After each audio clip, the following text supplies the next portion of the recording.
guys, and today I'm gonna be doing a kind of an audiobook kind of thing.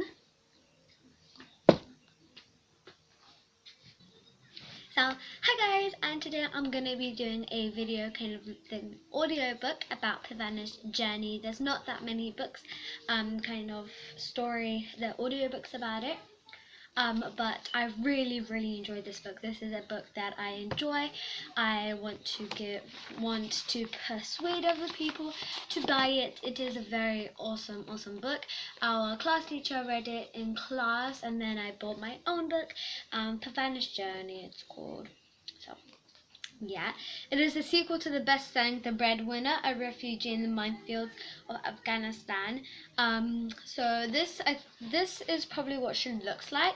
At the back, I don't think I'll read it. I don't really want to explain it. I kind of want to leave it a mystery. There will be more parts. But this is just basically part 1. So this is where Afghanistan is, and then there's just this map to show you it a little bit more. So we're gonna start reading number 1. So number 1, and it doesn't have pictures by the way, so sorry. Okay, 1. A man Parvana didn't know gave one final pat to the dirt mounding up over her father's grave. The village mullah had already recited the janazah, the prayer for the dead. The funeral service was over. Small sharp stones dug into Parvana's knee as she knelt at the edge of the grave and placed the large stones she had gathered around it. She put each one down slowly. There was no reason to hurry. She had nowhere else to go. There were not enough rocks. The one she had gathered only went halfway around the rectangle of turned-up earth. "Spread them out," a man said, and he bent down to help her. They spread out the stones, but Parvana didn't like the gaps. She thought briefly about taking rocks from other graves, but that didn't seem right. She would find more rocks later. One thing Afghanistan had was plenty of rocks. "Raise yourself up now, boy," one of the men said to her. Parvana's hair was clipped short, and she wore the plain blanket shawl and shell-wear camise of a boy. There's no point staying in the dirt. So if you don't know, if you think this is a girl, but basically I kind of explained this thing. Back then in Afghanistan, it was kind of a World War thing. They were fighting, and basically boys were only allowed to come out. The girls had to stay in at homes, do the cleaning, the laundry.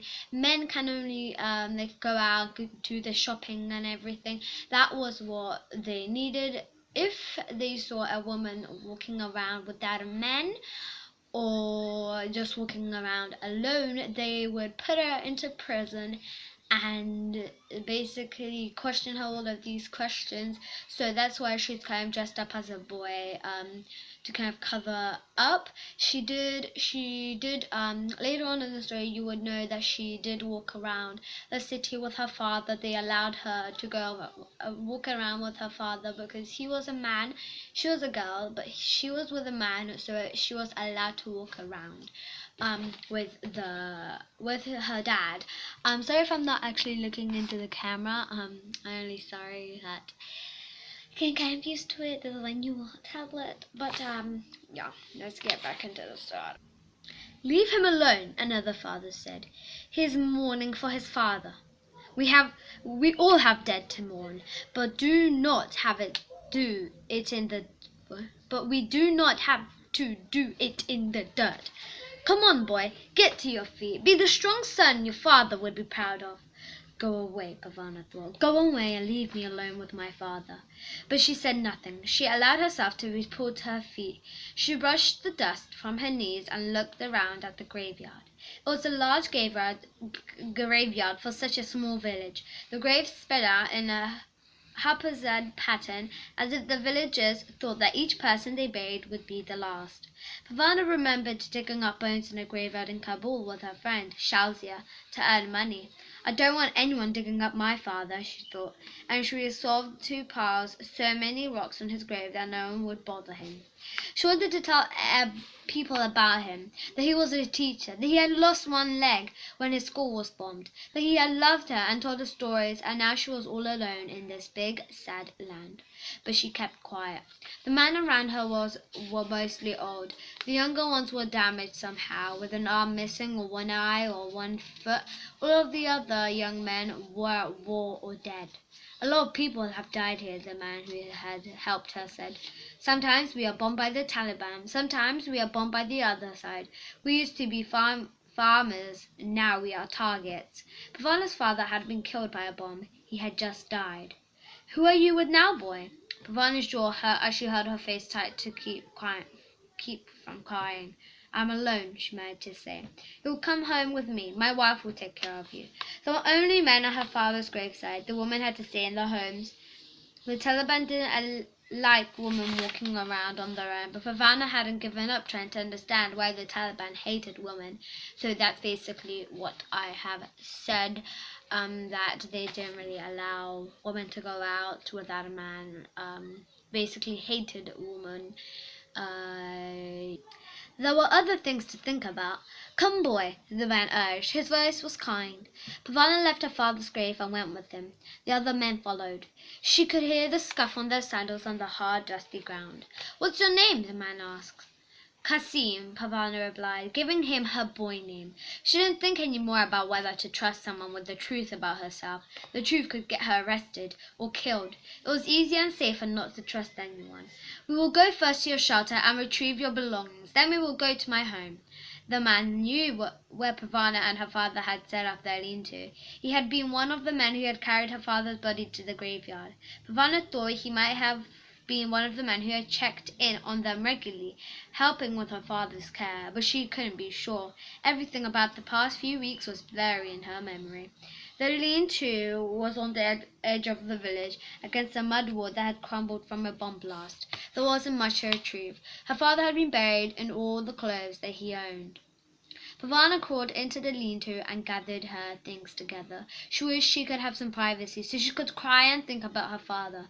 But the roof and walls was made of a sheet of clear plastic. She knew the man could see her as he waited patiently for her to go home with him. So she concentrated on the task in front of her and did not allow herself to cry. She rolled the blankets, her extra shawl-wear kameez, and the little cook-pot into a bundle. This was the same bundle she had carried on their long journey from Kabul. Now she would have to carry the other things too.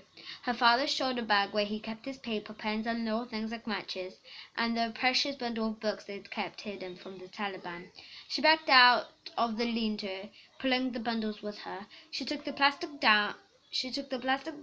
down from where it had been spread over a ragged corner of the building, folded it up, and added it to her blankets. So, you might be thinking, like, why have they hidden books? I'm kind of gonna tell you a little bit more information about as we go along, but basically what happened, they had to hide books because it basically the ones that attacked Afghanistan didn't allow women going out, and they didn't allow basically learning. They didn't allow books. They hated books just as they hated women for no reason at all. So that's why she kept them hidden. Yeah, that's why she basically kept them hidden. I'm ready, she said. The man picked up one of the bundles. Come with me, he said, leading the way through the village. Parvana paid no attention to the rough mud-walled houses and piles of bomb-damaged rubble that made up the village. She had seen many places like it traveling with her father. She no longer tried to imagine what the village might have looked like before it was bombed, with homes in a good repair, children playing and flowers blooming. Who had time for flowers now? It was hard enough just finding something to eat every day. She kept her head down and kicked up pebbles as she walked. Here is my house, the man stood. The man stood behind before a small mud hut. 5 times my house had been destroyed by bombs, and 5 times I have built it back up again, he said proudly. A flap of tattered green cloth covered the doorway. He held it aside and motioned for Parvana to go in. "Here is the grieving boy," he said to his wife. The woman crouched over her needlework beside her sewing and stood up. Parvana was young, so the woman did not put on her bakwa. 3 small girls watched from a corner of the room. As a guest, Parvana was given the best spot in the dark one-room house. She sat on the thickest mat on the floor and drank the tea the man's wife brought her. The tea was weak, but its warmth soothed her. "We lost our son," the woman said. "He died of a sickness, like 2 of our daughters. Maybe you could stay here and be our son." "I have to find my family," Parvana said. "You have family besides you have family besides your father?" "My mother, my older sister, Noria, my youngest sister, Mariam, and my baby brother, Ali." Parvana saw them in her mind as she spoke their words. She wanted to cry again. She wanted to hear her mother tell her to do her chores, or Noria say something bossy, or feel the little one's arms around her. "I have family in many places too," the woman said. She was about to say more when some neighbor men came into the house. She quickly took up a cord down from now, put it over her head, and fetched the men some tea. Then she sat in a corner, quiet and faceless. The man sat on the mats along the walls and looked at Parvana. They had been at the graveside. "Do you have other family somewhere?" one of them asked. Parvana repeated their names. It was easier the second time. "Are they in Pakistan?" "I don't know where they are," Parvana said. "My mother and I travelled from Kabul to look for them. We went to Mazar-e-Sharif for my sister's wedding. The Taliban took over the city, and now I don't know where they are. My father and I spent the winter in a camp north of Kabul. He was ill then, but when spring came, he thought he was well enough to continue." Dun dun dun!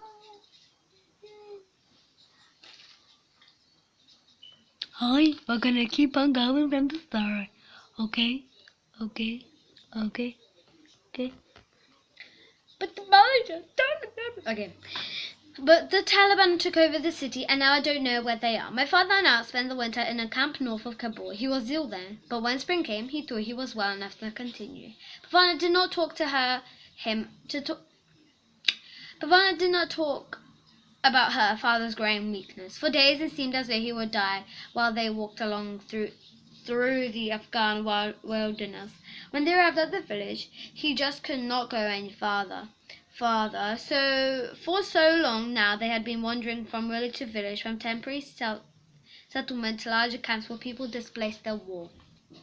There were times on the journey when his cough and his weariness was so bad he could not leave the lean-to. There was never much food, but sometimes he was even too tired to eat what there was. Parvana would scramble through the camp, desperately searching for things that could tempt her father to eat, but often she would come back to the lean-to empty-handed. She did not speak to these men of those times. She also did not tell them that her father had been in prison, arrested by the Taliban for being educated in England. "You can stay here with us in this village," one of the men said. "You can make your home here. I have to find my family." "That is important," one of the men said, "but it's not safe for you to wander around Afghanistan on your own. You will stay here. You can continue your search when you are grown." Weariness hit Parvana like a tank. "I will stay," she said. Suddenly she was too tired to argue. Her head sagged down to her chest, and she felt the woman in the house lay her down and cover her with a blanket. Then she fell asleep.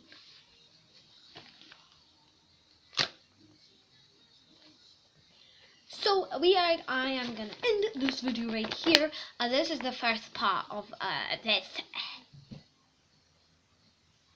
book. We are on page 18, by the way. So you can follow along with me. You can follow along with me with this book. And in the comments down below, you can suggest some other books I can read. I have a lot. Let me just show you how much I have. Dun dun dun dun dun dun dun. Dun dun dun dun dun dun dun. Dun dun dun dun dun dun dun. Dun dun dun dun dun dun. You may not see all of them, but that's how many I have. Yeah, I have quite a lot, so you can suggest any other books you want me to read after we finish this one. But that's the end of this video, and I'll see you in the next one. Bye. No, that's rubbish. Bye. Bye. Bye. Bye. Bye. Bye. Bye. Bye. It's rubbish. It's shame. Oh, why did this? Hey, you still looking? You still watching this video, huh? Leave, live, right.